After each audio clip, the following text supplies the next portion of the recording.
Donald Trump a fait exploser et chuter les marchés financiers. T'as pas pu passer à côté de cette news, que ça soit sur les JT ou bien si tu analyses toi-même les marchés, tu es obligé d'avoir entendu parler de ce qui s'est passé cette semaine. C'était vraiment la news majeure de ce premier trimestre de l'année 2025. On a les tarifs douaniers qui ont été imposés par Donald Trump et ça a créé littéralement une guerre commerciale mondiale. Ici, on va se poser la question, est-ce que c'est un début de crash ou une opportunité de se placer? Je vais analyser pour toi et te donner toutes les zones à surveiller sur le Nasdaq, le SP500 et le Bitcoin. Et on va essayer de comprendre si la chute est finie ou bien si elle va continuer et quel niveau il faut surveiller du coup pour se placer. C'est parti, on va directement sur les graphiques. Alors ici, avant de commencer, tu vois, j'en ai parlé déjà, c'est le VIX. Le VIX, c'est l'indice de volatilité du SP500 et c'est également appelé l'indice de la peur. Donc là, tu le vois, il n'y a pas besoin de très grandes analyses. On a un VIX qui est en train littéralement d'exploser. On est passé de 17-18 à un VIX à 44. C'est le troisième plus haut niveau depuis la pandémie du Covid-19 où les marchés avaient crashé. Tu le vois, la dernière fois, c'était également en août 2024 où on avait un VIX qui était monté à 65 et là, on a un VIX pour l'instant qui est monté en ligne droite jusqu'à 45. Donc là, faites attention, ce n'est pas fini, c'est peut-être simplement le début de ce crash. Donc encore une fois, faites très attention sur les marchés financiers.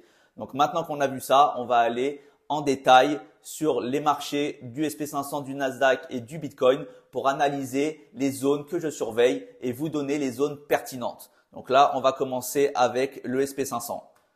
Alors ici, vous le voyez, il n'y a pas besoin de grandes analyses pour voir que ici, on a eu un énorme momentum baissier cette semaine lié à l'instauration des tarifs douaniers de Donald Trump. Et bien sûr, une guerre commerciale réciproque qui est en train d'être instaurée à l'échelle mondiale. Vous le voyez ici, par rapport au plus haut sur le SP500, on a chuté ici de l'ordre de 18%.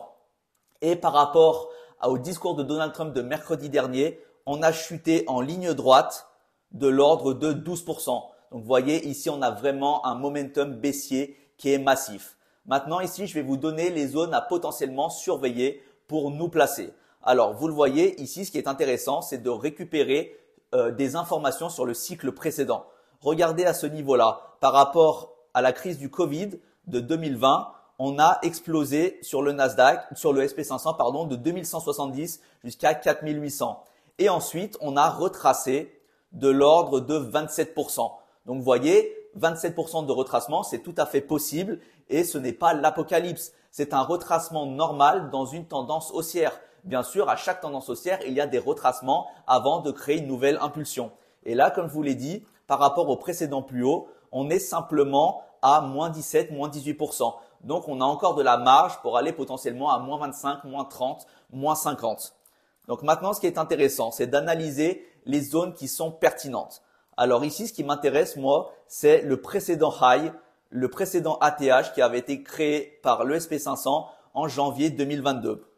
Vous le voyez ici, du coup, c'était ce qu'on appelle notre précédent BOS. Et ce qui est intéressant pour moi, du coup, c'est que je vais analyser les zones qui sont pertinentes. Donc, dans un premier temps, ici, on a un gap qui doit être encore une fois comblé. Un gap ici que je vais vous noter en blanc. On a dans un premier temps ce gap-là. Ensuite, on a potentiellement une demand zone daily qui a vraiment dernière bougie baissière avant le momentum haussier qui break le précédent BOS. Donc ici, on a notre dernière demand zone en daily. Je vais vous la noter comme toujours en bleu pour que vous ayez à chaque fois les mêmes codes couleurs. Demand zone daily. Donc là, en fait, je repère sur le marché avec une analyse en time frame daily les potentielles zones qui vont m'intéresser si le marché continue de chuter. Ensuite, ici, on a ce qu'on appelle une fair value gap. Donc là, on a une FVG daily que je vais vous noter ici. Et là, on commence à avoir des zones qui sont pertinentes à analyser. Et ensuite, ce qui est intéressant à ce niveau-là, c'est de continuer avec de la liquidity void. Liquidity void, en fait, c'est une succession de bougies avec un déséquilibre à l'intérieur. Donc, c'est une succession de bougies avec des fair value gap daily. Donc là, je vais vous le noter, c'est ce qu'on appelle liquidity void. Et potentiellement, le marché peut revenir à l'intérieur pour récupérer de la liquidité. Donc vous le voyez ici en daily, on a des zones intéressantes. Rappelez-vous, le précédent cycle, on a chuté de 27%. Si maintenant on reporte cette chute par rapport à notre cycle actuel, vous le voyez que les 27% sont dans notre zone de surveillance aux alentours des 4450 sur le SP500. Si en plus de ça, on utilise un Fibonacci de tout le cycle haussier précédent depuis le plus bas qui avait été initié en octobre 2022, vous le voyez ici, regardez, on arrive sur une potentielle sweet spot area. Sweet spot area, c'est une potentielle zone à surveiller pour entrer en position et pour se placer. On aura potentiellement un retracement qui est intéressant pour nous. Et vous le voyez ici, notamment les 70,5 de Fibo qui est notre optimal trade entry est exactement à la moitié de notre liquidity void aux alentours des 4280 sur le SP500. Donc on peut tout à fait venir récupérer ici la liquidité dans cette zone avant de repartir en tendance haussière si bien sûr on a un contexte macroéconomique qui redevient du coup positif. Mais en tout cas ici on peut tout à fait avoir une zone de rebond qui se situe à ce niveau-là, soit aux alentours des 61,8 qui correspond à notre Demand Zone Daily, soit plus bas dans les 70,5 de notre Liquidity Void ou même beaucoup plus bas pour aller au retracement le plus profond possible de nos Sweet Spot Area à 79% et pour potentiellement ensuite repartir. Je vous le rappelle, mais depuis 100-150 ans, les marchés sont toujours haussiers. Donc ici, il faut essayer de dézoomer et essayer d'étudier les différents cycles. Et ce n'est pas grave lorsqu'on a des retracements dans des tendances haussières. C'est tout à fait normal et c'est sain. Le marché ne peut pas monter en ligne droite. Bien sûr, ici, sur le contexte en lui-même, si vous ne dézoomez pas, vous pouvez potentiellement avoir peur. Tout est rouge. Par contre, lorsqu'on dézoome, vous avez potentiellement des zones ensuite où on va potentiellement arriver pour potentiellement derrière nous placer. Mais vous le voyez ici, comme je vous l'ai dit, on est à moins 17. On peut encore faire moins 10, moins 15, moins 20% et je pourrais tout à fait m'attendre à avoir un retracement jusqu'au 79 de Fibo aux alentours des moins 33%. Et ça ne serait pas pour ça qu'en fait, c'est la fin du monde, les marchés vont s'écrouler. On pourrait ensuite repartir. Et ce qui est également intéressant, c'est que lorsqu'on utilise le prolongement de Fibonacci depuis la crise du Covid, regardez ça encore une fois, la pertinence des analyses. On a notre premier cycle haussier. Ensuite, on a notre retracement et regardez ici encore une fois, on aurait pu ici voir le top du marché avant d'avoir un potentiel retracement. Et regardez ici encore une fois la pertinence, on est au point près sur le SP500 à 6158 exactement ici. On a le niveau 1 du prolongement de Fibonacci, donc c'est-à-dire qu'on avait potentiellement la target sur notre tendance et sur notre cycle haussier. Donc là, c'est tout à fait normal qu'on retrace. Donc en tout cas, ici, gardez bien en tête ces zones à surveiller sur le SP500. Les premières zones à surveiller, c'est les 4600, 4500 et ensuite, on peut aller jusqu'aux 4200. Donc en tout cas, je ne serais pas étonné si la chute se poursuit. Ensuite, on va aller sur son petit frère qui est fortement corrélé mais qui est beaucoup plus assujetti aux valeurs technologiques et d'ailleurs, c'est pour ça qu'il est beaucoup plus en chute libre.